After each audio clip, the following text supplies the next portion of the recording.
Em 11 de novembro de 1918, após suportar 4 anos de uma guerra extremamente cara do ponto de vista humano e econômico e igualmente infrutífera, a Alemanha não tinha outra alternativa a não ser aceitar o armistício. O tratado foi assinado em Versalhes no dia 26 de junho de 1919, sendo importante ressaltar que a tal ponto se mostrava cruel e expoliativo que o Senado norte-americano rejeitou por incidente, em sessão realizada no dia 20 de novembro de 1919. Isso não é paz, isso é um armistício por 20 anos, comentou o Marechal Foch, comandante supremo dos exércitos aliados na França, a respeito do Tratado de Versalhes, e de certa forma, a sua previsão foi bastante exata. Até mesmo Lenin declarou em 15 de outubro de 1920, a ordem mantida pelo Tratado de Versalhes acha-se sobre um vulcão. A assinatura do tratado deixou a Alemanha humilhada e despojada de suas possessões. Perdeu todas as suas colônias e na Europa, a Alsácia e Lorena, Posnânia, Alta Silésia, Prússia Ocidental, Sudetos e partes da Prússia Oriental, onde hoje fica Memel. No total, o território germânico foi reduzido de 2.915.000 km² para apenas 540.000 km², aproximadamente 1/6 do original. Os antigos impérios austro-húngaro e otomano haviam sido retalhados segundo fronteiras impostas pelos vencedores, originando novos estados como a Tchecoslováquia, Polônia, Iugoslávia, Iraque, Síria, Jordânia, Líbano e Palestina. O governo imperial russo foi sucedido pelo sistema comunista e o Império Alemão deu lugar a uma república.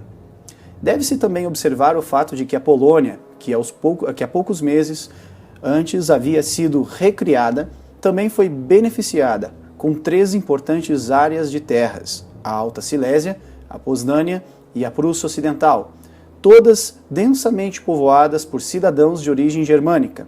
Com a entrega da Prússia Ocidental à Polônia e o surgimento do chamado Corredor Polonês, a Prússia Oriental e a cidade de Danzig ficaram completamente separadas do território alemão, com acesso apenas pelo mar.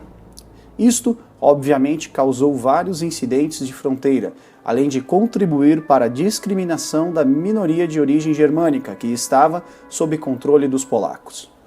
Caso parecido ocorreu na África, onde povos de mesma etnia foram separados por fronteiras impostas pelos sábios colonizadores europeus, ao mesmo tempo em que grupos étnicos e rivais foram reunidos em um mesmo país, provocando atritos pela disputa de poder entre as tribos hostis e originando guerras intermináveis que perduram até os dias de hoje.